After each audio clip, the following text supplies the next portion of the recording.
आमच्या प्रिय बंधू बहिणींना येशू प्रभूच्या नावाने आमच्या नमस्कार, अभिनंदन. सर्वे सरा संगे सकाळ हा कार्यक्रमासाठी तुम्हाला सर्वांना मी स्वागत करीत आहे. आपण काल पाहिलं ते पुन्हा एकदा पाहूया. 119 स्तोत्र संहिता 18 वचन. प्रभू माझे डोळे उघड म्हणजे मी शास्त्राच्या अद्भुत रम्य गोष्ट पाहू शकतो. आज आणखीन गोष्ट पाहूया. गणना 24 अध्याय त्याच्या 4 वचनामध्ये पाहत आहे. जो यावेच्या परमेश्वराचा शब्द ऐकतो, त्याची भविष्यवाणी, जो सर्व समर्थाकडून दृष्टांत पाहतो, जो दंडवत घालतो आणि ज्याचे डोळे उघडले आहेत. इथे बालाम नामाचा एक संदेश त्याबद्दल आपण ऐकत आहे. त्याला बालाक राजाने त्याला बोलवलं, ये तो, कारण संदेश आहे ना, हा जे काही सांगेल तसंच होणार ना. देवाचा मनुष्य आहे. कारण बालाक राजा देशामध्ये मिस्र देशातून इस्रायल लोक आले होते. तो म्हणतो मिस्र देशातून एक मोठं भीड आलेलं आहे, जनसमुदाय आलेला आहे. मला त्यांची भीती वाटते. तू येऊन त्यांना श्रापित कर, म्हणजे मी त्यांना इथून हाकलून देऊ शकतो. आता बालामचा विचार का होता,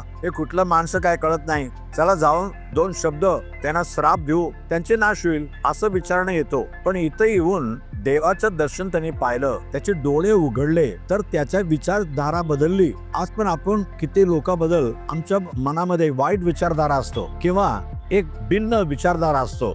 हे असे असतील, पण देवाने डोळे उघडल्यानंतर त्याला वास्तव हे लोक कसं आहेत, हे कसं देवाचे लोक आहेत. आणि त्या गणना 23:9 मध्ये ते लोकांबरोबर मिसळत नाही, ते एकटे राहतात, देवाचा भय मानतात. आज पण आपल्या विचारधारा देवापाने असं बदलावा, असं की आपले डोळे उघडलं तर आमच्या मनाचे डोळे उघडते. आमच्या मनाचे डोळे उघडलं तर खरोखर वास्तव काय ते पाहू शकतो. देव आमच्या डोळे उघडू दे आणि आमच्या जीवन चरित्राला आम्ही समजून इतराला दोष लावायचा नाही, पण आपण चांगलेपणे वाढावं. सगळ्यांना आपण आशीर्वाद द्यावा. चला प्रार्थना करूया. पवित्र देव बापा, दाऊदासारखं पुन्हा मी विचारतो, आमचे डोळे उघड. शास्त्रामध्ये अद्भुत नृत्य आहे प्रभू, अद्भुत गोष्ट आहे, त्याला आम्हाला पाहण्याचे आहे. आज जसं बालाम नबीच्या संदेशाचे डोळे उघडलं, म्हणजे त्यांनी देव कसं बघतो तसं लोकांना पाहू लागला. आज आम्ही लोकांना कसं तरी पाहतो, कसं त्यांचा विचार करतो, त्यांच्याबद्दल काय काय बोलतो, असं बोलायचं नाही. देव आमचे डोळे उघड, मनाचे डोळे उघड प्रभू, म्हणजे देव पाहण्यासारखं आम्ही पण लोकांना पाहावं आणि लोकांबरोबर प्रेमाने राहावं. हे आम्हाला आशीर्वाद दे.